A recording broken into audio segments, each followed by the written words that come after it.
il faut choisir une marée qui permette le travail à la lumière du jour. Une fois par an, des techniciens de laboratoire descendent sur l'estran avec des huîtres cobayes. Là, on va renouveler les huîtres qui sont sur notre parc pour pouvoir contrôler tout au long de l'année 2020. Ça permet de pouvoir, à longueur d'année, en fait, venir faire nos contrôles sans avoir besoin de prendre celles des ostréiculteurs. Les huîtres de laboratoire vont croître au cœur du parc en se nourrissant de la même eau que celle des professionnels. L'ABO a disposé des poches dans tous les bassins de production de la Manche et du Calvados. Ça permet de suivre la qualité des zones de production au niveau microbiologique.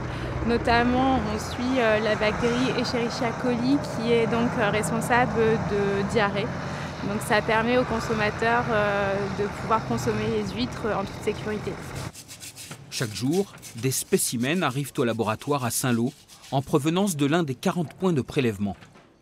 Ce qu'on veut récupérer, c'est le liquide intervalvaire et récupérer la chair qui vient avec. Voilà, c'est ce qu'on veut récupérer en fait sur l'huître. Ne rien perdre. Ne rien perdre, c'est ça, tout à fait. La chair broyée est plongée dans un milieu de culture. Si la bactérie est présente, elle réagira immanquablement après quelques heures d'incubation.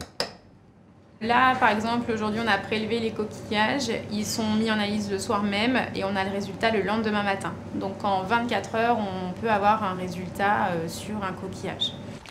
À Géfos-Fontenay, une quinzaine d'huîtres sont prélevées chaque mois pour traquer l'Escherichia coli. Cette bactérie est un indicateur précieux qui signale souvent une pollution. On prélève à des coordonnées GPS bien précis en fait. C'est le suivi comme ça, on est sûr qu'il est fait chaque mois, au fur et à mesure des années, toujours au même endroit. Et les huîtres de laboratoire baignent dans les eaux les plus vulnérables du bassin ostréicole. Ce sont des sentinelles.